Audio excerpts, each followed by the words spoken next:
lesson. I'm gonna stick close to the quarterly, but as I was stating earlier, this quarter is gonna be in the book of Matthew. And it says Matthew does not identify himself as the author of his biography, but Papias, a student of John, one of the original apostles of Jesus, accepted Matthew as the author, and other earlier church fathers followed suit. And what do we know about Matthew? He was a tax collector. And as we all know, how many of y'all love the tax collector? Yeah, boy. How many of you feel you pay too little taxes?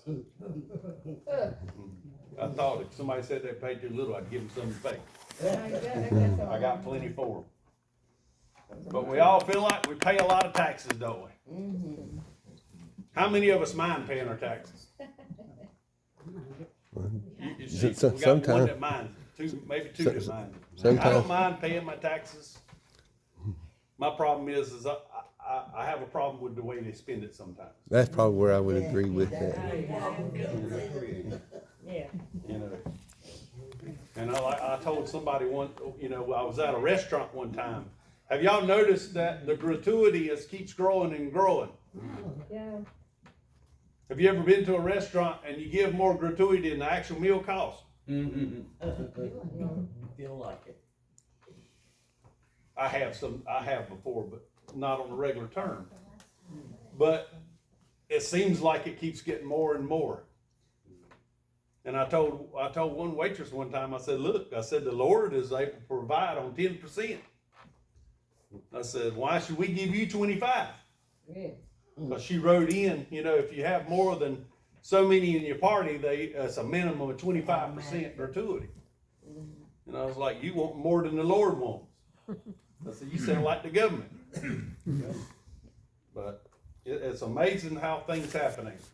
So nobody likes the taxpayer man or the tax collector. And that's where Matthew fell in place. But the Lord used him, didn't he? And the reason why he used him because he was in the minute detail.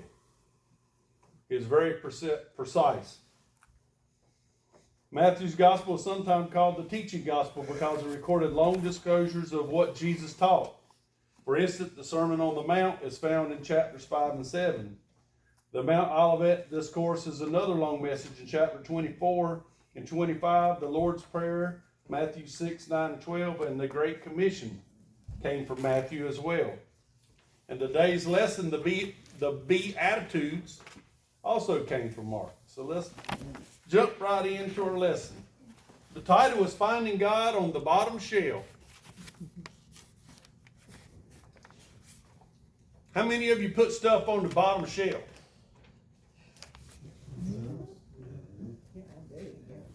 In the refrigerator. How many of you put your important stuff on the bottom shelf?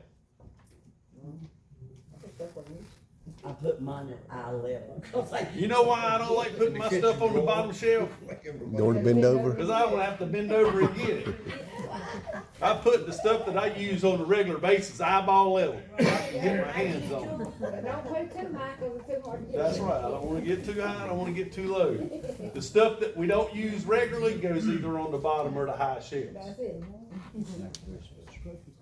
So the Lord puts His stuff that we're supposed to use every day on the bottom shelf. So, all right, it says the Methodist missionary E. Stanley Jones confessed that he once had thought that God's best virtues were put on high shelves, where only the ascended masters could reach them. But he later came to understand that God actually puts them on the lowest shelves, where people have to stoop in order to find them. If this is true, then the course of sin is ironically means that we're all born too tall. Now, we got quite a few short people in here, so I venture to say that's probably not the case. For the things of God, it means that God is hidden in the quiet, often humming places we often forget to search in our quest to find Him. He who comes quietly into this world during the night, birthed by an unwed teenager, placed in a manger and observed first by shepherds, still moves seamlessly among us today in 1,000 different places and predicaments. And God's MO is perhaps best summarized here in the Beatitudes. Now, we all have this vision of what the birth of Christ looks like. We all have this vision of what our Christmas story looks like, right? Well, what do you think of when you think of the birth of Christ? Our salvation. Okay, she's thinking about salvation. What about the picture? Oh, the picture. I just said baby laying in the manger. You see a baby laying in a manger. Pain.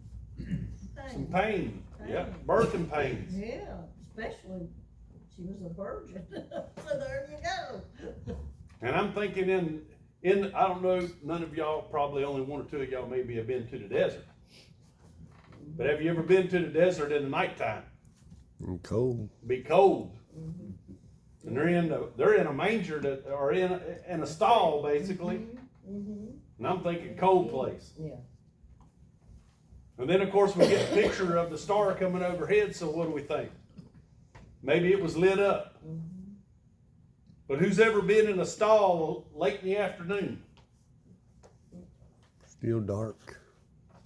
And we have to think about what period this is. There wasn't no electricity where you could put this little light on, Get your night so vision. it's gonna be kind of dark, ain't it? Get your night vision. Maybe have an oil lamp, Yeah. candle in a lamp or something. So ill lit. Now let's think about the people. Who's there? Mary and Joseph. Mary and Joseph. Just the two. Does the Bible tell us about anybody else being there at the time of the birth? No. It tells us about people that comes after the baby's born, but who's there during the birth? Just Mary and Joseph. Mary and Joseph. An angel. And the donkey. And with the animals. We And don't the know if there was a donkey there, but we do know that it should have been some animals there. He should be on The picture that we get taught is there's animals there. Yeah. Right? Right. It might have been an empty stall. We don't I know. don't know. It don't say. But there's a lot of things, a lot of questions that goes through our mind about the picture that we're seeing. But what do we know about the incident that was telling us there? How old was Mary? She was a teenager. She was a teenager. And was she married yet? No. When did they get married? I don't Come know. along. She was already living in Rome. Somewhere after. I guess we assumed that they got married. Common law. She was espoused to him. but He was espoused to It really him. didn't say that when they got married, We don't really know, do we? but. They was Yeah. engaged, sort of. but So they think didn't- about it. How did your they Lord didn't come into consummate this the world? marriage until after he was born. Illegitimate. Illegitimate? Maybe. He might I be- don't know. we don't know. I'd call him legitimate because, Yeah. he is God. Yeah. Well, I mean, if you're coming from a non-marriage, A non-marriage, unwed mother I read something. with a father that with a man that was willing to take care of. Now, has the scene changed a lot When 2,000 years later? Jesus come, he had to feel like we feel. Yep, he had to become a He man. had, yeah, all of the sin and all, he took it all, so that was part of it. He experienced what man had to experience. Was he born into sin? No, He was born without sin. Well, yeah, but he had to be born like other children on this earth are born. But when I look at that picture, I'm thinking about unwed mother, and if that would have happened today, he would lived. Jesus been aborted? Maybe. No. And was that Not if done? Not if that person was as willing as Mary was. That's right. Yeah, Because Mary wasn't willing. And I read something that said, She agreed. exactly how old was she? They said she was between the age of 12 and But she may not have 15. been willing. She may have not had any other option. Well, Yeah, she- that's what I I bet read she she was, agreed. because of That's her why I think age. about that, I think about things like that. Yeah, she Is agreed, I mean. we God made wouldn't have options. done that. She had to love God and be. An with angel him. had spoke to her and to Joseph, right? And told him what? Mhm. What But did she he had tell been him though? selected by- she had been Every selected time, by every time God. an angel talked to somebody, what was the first thing they told him? Don't be afraid. Don't be afraid, fear not. Mhm. Cause would you be afraid if an angel showed up in the middle of the night and woke you up and started talking to you? I'd give you Uh-huh. attention. I probably would, or I would, it would definitely get my Well, I know attention. it is first. It would definitely get your attention. So all these things are going through your mind, correct? Creative. All right, now I got your mind spinning. Now we go into the lesson to talk about what the actual lesson's about. Cause I'm getting you prepared. What I'm doing is I'm priming you for the Christmas season. That's what we're doing. We're getting you into the Christmas spirit. Because I don't know about y'all, but I refuse to put my Christmas stuff up before Thanksgiving. Me too. I am not. I wanna keep those two holidays separate. But I haven't done nothing. Kaylee and Sharon and Victoria, they got the Christmas tree up yesterday. So we now have the Christmas tree up. I ain't put mine up yet. We decided to do the artificial this year. Normally we do a real, but we did the artificial this year. So, but that was all right. We got it. It's all good to go. So Christmas has started. Yep. All right, so let's go right here. It says, all right. Where did I leave off? Introduction, we're on the introduction. Yeah, come down to the introduction. Um, It says, Jesus is among the most quoted yet least understood character in the world. His pithy sayings have made their way on the billboards, talk shows, and gospel tracts. You don't believe me? Go down I-95, you can see a bunch of them. And none of his sayings is more clever or ironic than those in the Beatitudes found in Matthew 5, chapter 5. Jesus blessed those who seemed cursed, and cursed those who seemed to be blessed. Gathering with the crowds on mountainsides in Galilee, Jesus brought his disciples around him, and with a ring of Pharisees standing in the backdrop, he began to teach each one of them the virtue of his upside-down kingdom. At the outset, some things needed to be said about the nature of his important list of the blessed. One is that they are very simple. 3 of every 4 words are one syllable, and the longest, most difficult word is persecuted. Now, everybody in here know what the word persecuted means? All right, so see, everybody in here can understand it. So the 4th grader could understand the sermon, and yet it's precisely the part of the scripture that we do understand that gives us the most trouble. This is probably because these sayings are so radical compared to whatever life we live, including us, the saints, and are used to the living. After all, who of us wants to finish last in a heated argument? Everybody wants to have the last word, don't we? And who really yearns to mourn a thirst for righteousness? Let's be honest, do we truly desire to seek God when there is so much fun to be had? And when it comes to suffering, who wants to take it upon themselves when there's much being dished out already? Who wants to suffer? Nobody. We want to be happy, don't we?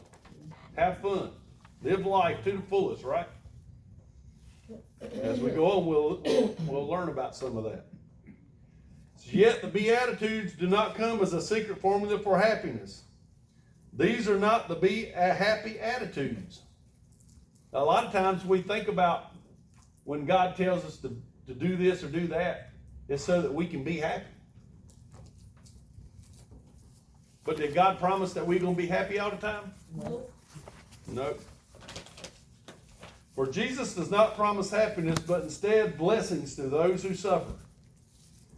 It is insensitive to suppose that a grievous widow and a bankrupt merchant or a bleeding martyr can be happy about his or her predicament. The blessedness that Jesus spoke about is not a stubborn denial of the facts, but a quite and sure confidence that God is as trustworthy in the worst of times as in the best. We can find him in the least most likely places. All right, it says, people of God's kingdom are blessed through helplessness. And I'm going to be reading today out of the NIV. It says, now when Jesus saw the crowds, he went up on a mountainside and sat down, and his disciples came to him. And he began to teach them, and he said, blessed are the poor in spirit, for theirs is the kingdom of heaven. Now, how many of us have heard that verse before? That maybe most of us, at least 90% of us. It says, what does it mean to be poor in spirit? It says, while Pharisees sought honor at banquets and the most important seats in the synagogues, Jesus said, blessed are the poor in spirit. As the firm and Mary's magnificat, God has lifted up the humble and sent the rich away empty. To be poor in spirit is to be helpless in this world and thus at the mercy of God. It is not self-hatred, rather it is to be so consumed with God and his righteousness that we see our own sin, mortality, and helplessness in the light of him. In his epistles, Paul moved from seeing himself as the least of the apostles to the least of all the Lord's people, to the worst of sinners. So the more that Paul comprehended of God, the less of himself he admired. It is the ultimate paradox. The richer we become spiritually, the poorer we will become in spirit. Now, does that sound like something that's kind of twisted up and hard to understand? Or does everybody understand that? We might be the richest people in the world, but still not have God, right? And we might be the poorest people in the world and have God. Brother Greg, we could almost word that like where you hear the term, the more you have, the more you want. So the more you have of the Lord, the more you should want of the Lord. That's right. When I think of poor in spirit, I'm thinking about, okay, if I'm poor, then that means I don't have a whole lot of money, right? Or a whole lot of value, a whole lot of things, whatever you want to say.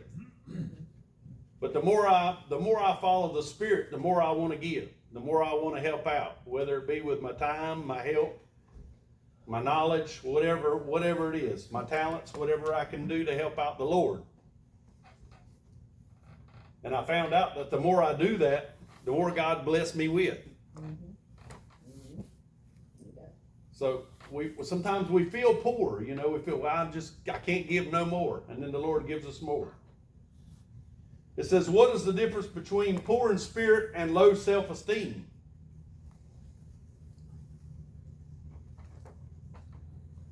Somebody ever tell you they just feel poorly?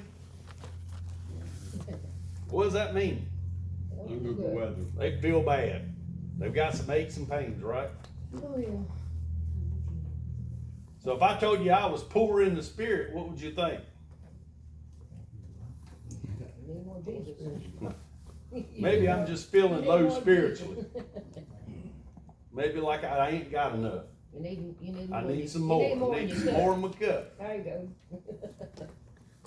But if I tell you I got low self-esteem, well, what does that mean? You don't think much of yourself. I don't think much of myself. I'm having a hard time getting along. And it says, low self-esteem tries harder to achieve, and the poor in spirit throws himself onto the mercy of God. A lot of times when we have low self-esteem, we're struggling. We're trying to do everything that we can do to get out of the rut that we're in. But when we're poor in spirit, we go seeking help from God. It says, people of God's kingdom are blessed when hurting. It says, blessed are those who mourn, for they will be comforted. It is always more fun to laugh. Clearly, this is not forbidden by Jesus, who offered us life to the full, and who himself showed good evidence of a sense of humor. But Jesus' point is even those who mourn will find comfort entangled with their grief. Like Moses, they will climb the mountain of terror, heading straight into the thunder and the smoke of life. And there they will find God, even in the dark. While Pharisees sneered at poverty and mourned while they fasted, the real people of God have it the other way around. We will be comforted when we mourn, and we maintain composure when we fast. It says, in what ways do those who mourn comprehend the joy of Christ?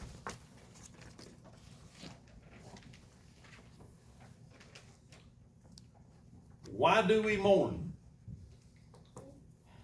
Let's just straighten that out. Why do we mourn? We grieve the companionship that we're not gonna have with that person anymore. What does it take to be able to mourn? Love. It takes love, because you got to love somebody to be able to mourn for them. You know, people die every day. Yeah. I mean, with Barbara's oldest son, Tyson, working at the funeral home, it's evident. We hear about how much work he has, and people are dying every day. And it's not just old. And it's not just old people, it can be young Yeah, people. that's right, it's young people. But how often do we mourn?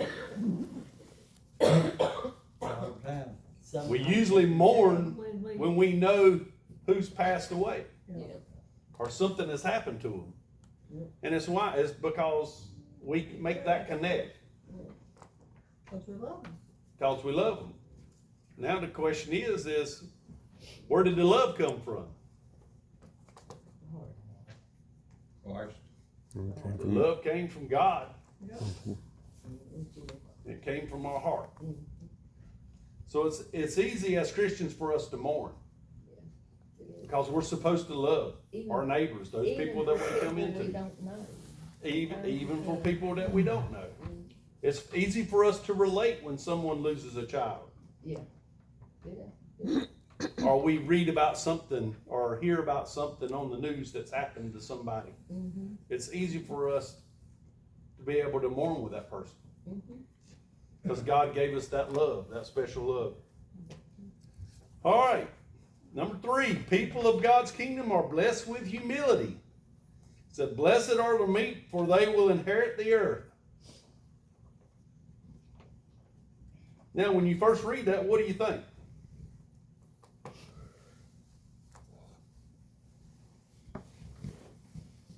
What does it mean to inherit the earth? You're gonna gain it, receive it as your own. I don't know. I'm just asking that question because as my spiritual walk with the Lord is the closer I get to the Lord, I feel like I'm being taught that this is not my home. My home is in heaven. But am I missing something? That's what love us, thank Heaven come down, heaven will come down. And then we start thinking about the New Jerusalem and where is it going to be? That's right. And where are we going to be? And where's everything going to happen? Mm-hmm. It says the New Testament professor Donald Carson has written that though we don't think of it so overtly, each of us tend to assume that we are all basically at the center of the universe. The universe revolves around me, right? Some people think that. And to a point it does sometimes. Yeah. Some people's world revolves around them. Why?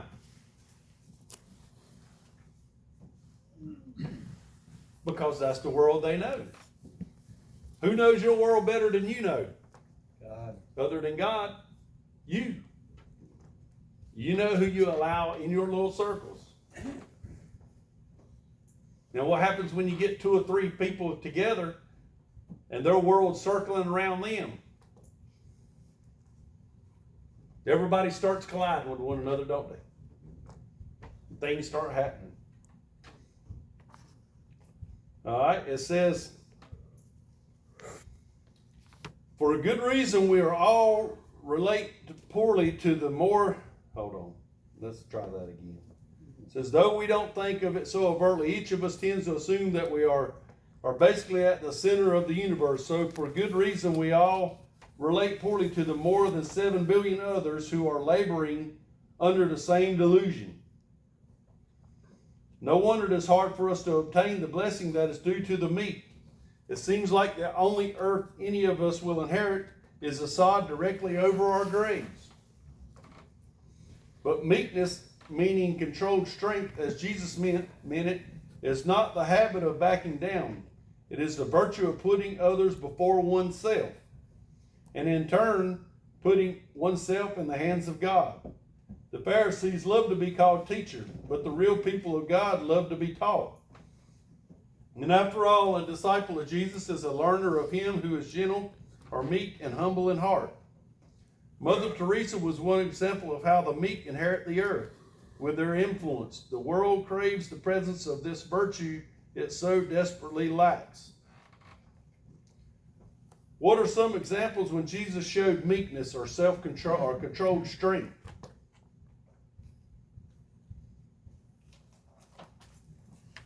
And I guess the loudest thing that I can think of is Jesus had the ability to come down off the cross. But yet he chose to die on that cross. But there was a plan, wasn't there? He knew that he wasn't going to stay in the grave, didn't he? How many of you believe Satan knew that Jesus could defeat death? I don't think he knew it. Because I don't think if he knew it, he wouldn't have never let him die on the cross. He couldn't stop it. Can't do nothing. He couldn't stop it. But he knew that he had the ability to lay it down and pick it back up. It said, what are some examples when Jesus showed meekness and self-control? And what do they got? They got calls for personal response. So being able to walk away from persecutors. How many of you can walk away from somebody chewing you out or blaming you for something? I can, Or how many of you want to put up a fight? sometimes. Me and you both, Kaylee. I'm kind of like Kaylee. I like to put up a fight. I don't like somebody to be downtrodden me about something I've done. Even if I'm wrong, I don't like to be corrected. You can ask Just my take wife. the blame whether I'm there or not, and it's all gone and over with and ended. My fault. But sometimes that's what it takes, don't it? It takes self-control. Yep, it's all about where you're at in your life at that time. I'll try and walk off, but don't catch me. And do you show meekness? That's the other question. Or have you shown meekness? And I'm sure that we've all shown some meekness at some point in time. All right, number 4, people of God's kingdom are blessed with hunger. Blessed are those who hunger and thirst for righteousness, for they will be what? Filled. Filled. Well, we've heard that before, haven't we? You said you hadn't heard that. I was going to tell you to turn your hearing aid up.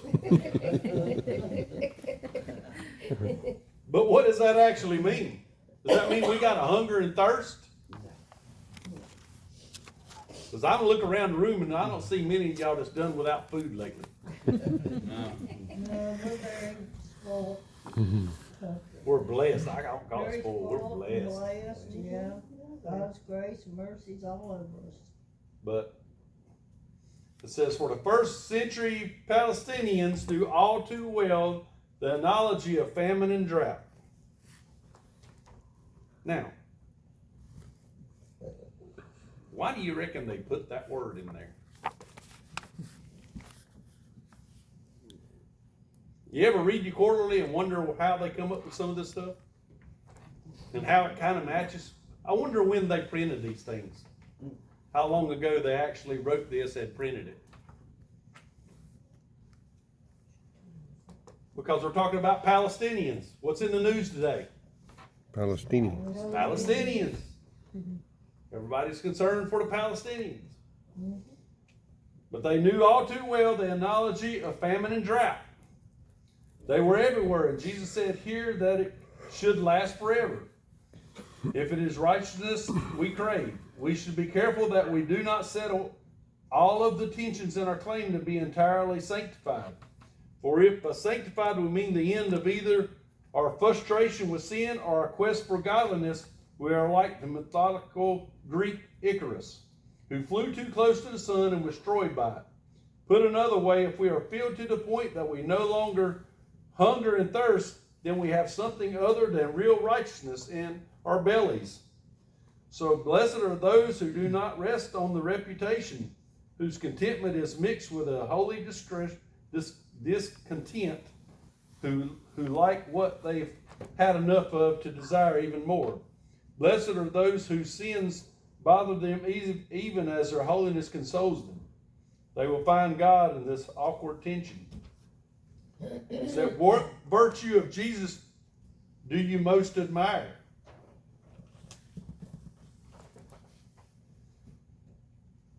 Now we think about that, and we talk. And Jeff usually every Sunday asks us, "Do we want our cups filled up?" Why is it a good thing that he asks us every week?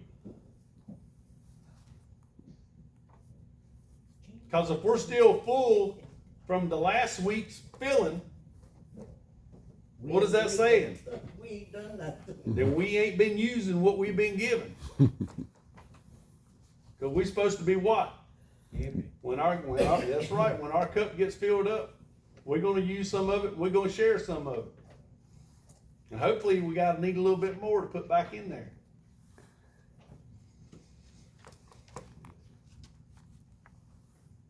And what the virtue of Jesus do you admire the most? I like love.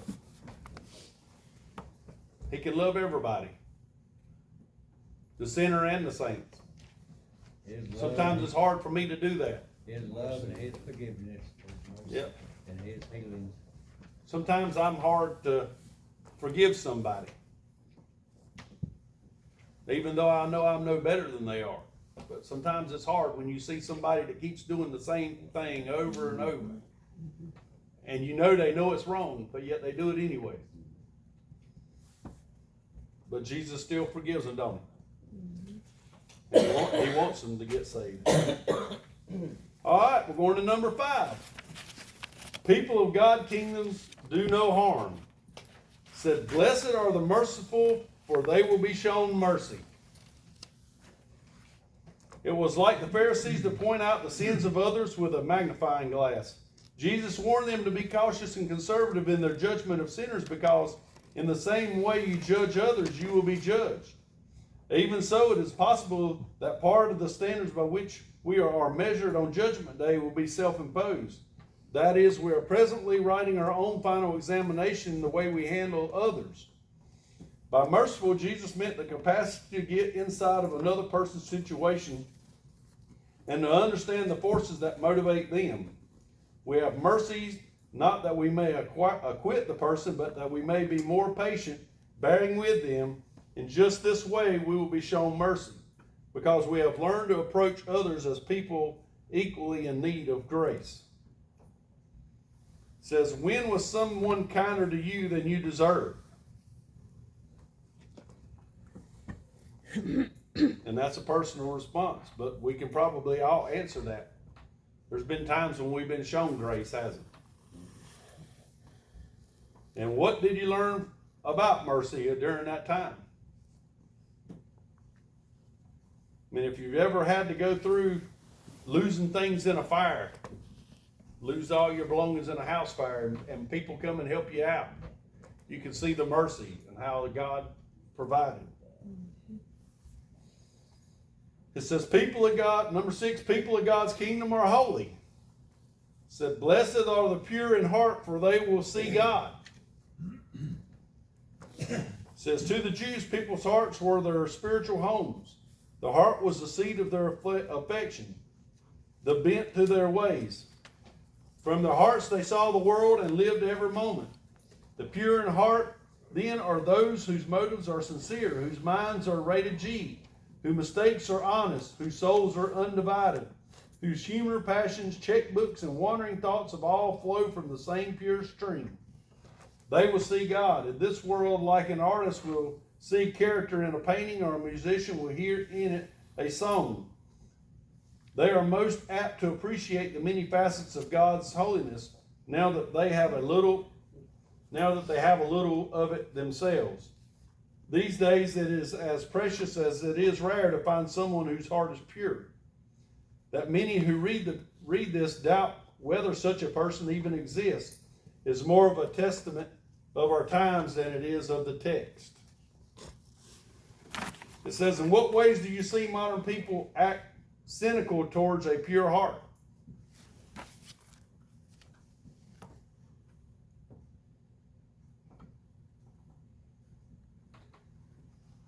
They said low level of commitment, lack of trust between each other and through people. They are slow to seek after sanctification. It says, why is it hard for us to believe a pure heart is possible?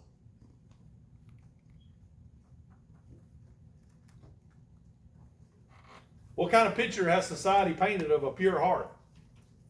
Not a good one. It's almost deceptive that people's out to deceive you is sort of what I was thinking about when you was talking about that. People don't want you to have a pure heart. When you know what I think of when I hear the word pure heart? I think of a Walt Disney movie that is something that's in a fairy tale.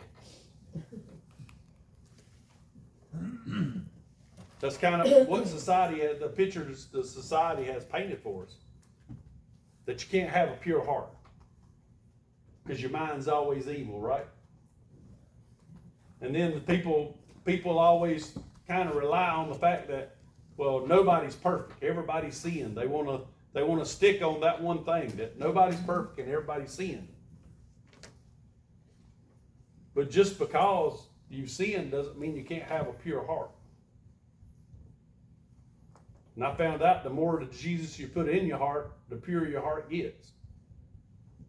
So the possibility of having a pure heart exists. Can you be at peace with yourself and with others?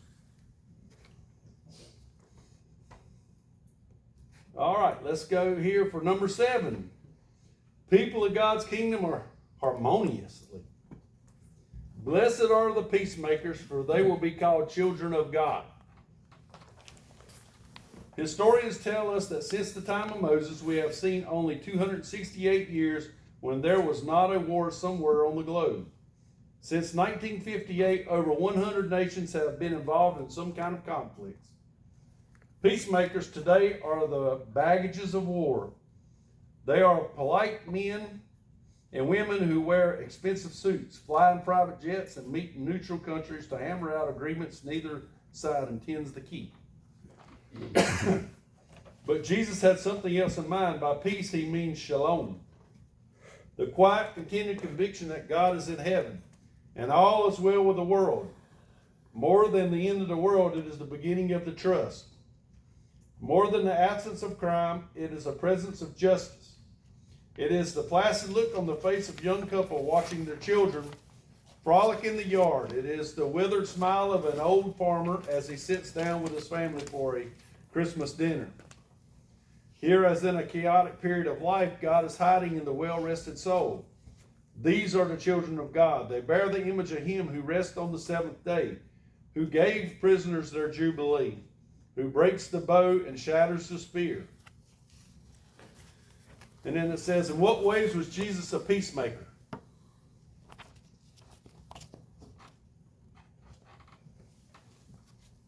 Do we have an example of Jesus keeping the peace? He hasn't destroyed the world. Yep. Well, during his walk on this earth as Jesus, he show an example of that? What happens when they came to take him in the garden? He said, put away the sword. Somebody took out a sword and whacked off one of their ears. What Jesus told him, don't do that. By the sword, you die by the sword. That's right. You have peace. He made peace. Even in the synagogue, he tried to make peace, didn't he? But he still called sin, sin, didn't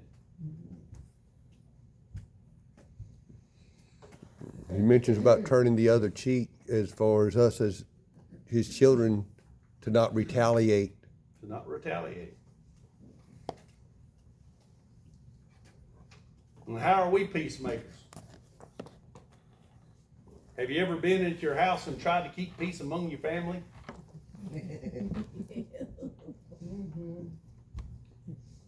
How does that work sometimes? Not real good. Well, sometimes you gotta be what? Strict. You gotta be strong and stern. And be calm. That don't work. Sometimes you just gotta be calm. How you do that? You do that. Yeah. Sometimes you got to have comfort Don't and panic. console someone. Relax. Sometimes you have to be knowledgeable about the subject that's going on. But in order to be a good peacemaker, you have to have all these qualities. And in order to be a good peacemaker, you're going to have a little bit of righteousness in you, ain't you? All right, number 8, people of God's kingdom will be harassed. This is what y'all like, right? You like to be harassed. We just like to live, don't we? It said, blessed are those who are persecuted because of righteousness, for theirs is the kingdom of heaven. Blessed are you when people insult you, persecute you, and falsely say all kinds of evil against you because of me. Rejoice and be glad, because great is your reward in heaven, for in the same way they persecuted the prophets who were before you. Jesus finished his list by blessing the most common condition among his audience. Most of his listeners that day either had come out of persecution or would soon be heading into it. Within a few days, the Pharisees, whose ancestors killed the prophets, would turn up the heat on Jesus and his followers, who many would desert Jesus to avoid the trouble. They were persecuted because of righteousness, which is another way of saying that Christ's enemies have become theirs. For this they inherited the kingdom of heaven, in this world and the reward in heaven, and in the world to come. The Apostle Peter is said to have seen Jesus again on the day he, Peter, was crucified upside down. The first martyr, Stephen, saw the Son of Man standing at the right hand of God. And missionaries have witnessed to their tormentors as they died at the tormentors' hands. It says, how do you see Christians being persecuted today? Or do we see Christians being persecuted today?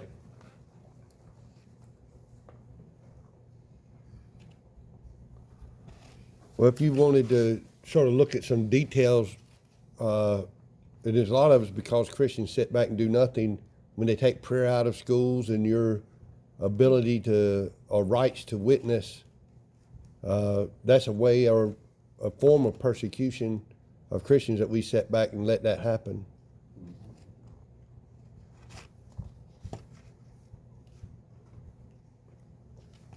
I know at one time they were talking about taking your tax exemptions away, churches' tax exemptions away, and making them pay taxes on their offering.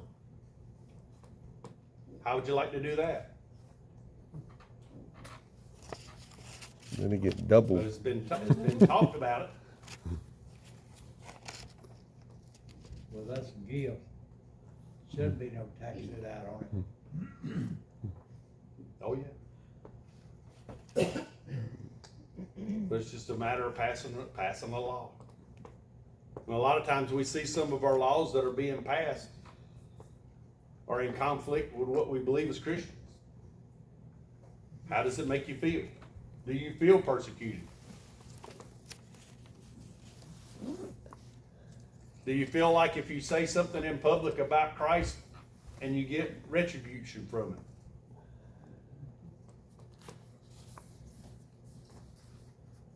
What happens if you go to an abortion clinic to protest about abortion and you get beat up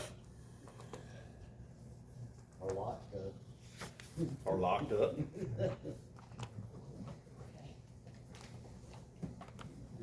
What happens if you go to China and you get caught with a Bible and they take you out back and shoot you between the eyes?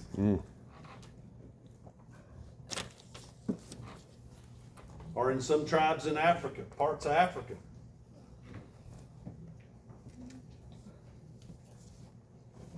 We're as U.S. citizens, we're lucky right now, aren't we? because this country was based on Christian principles, whether they want to admit to it or not. The one good thing is that our Constitution provides us. What was the first article of the Constitution? We the people. No, that's the first word. Freedom of religion. Freedom of speech. That's what we're allowed to have. There's a lot of places in the world you don't get that. Let alone it would be the first thing that they would come up with. All right, it says, in what ways are those being persecuted blessed?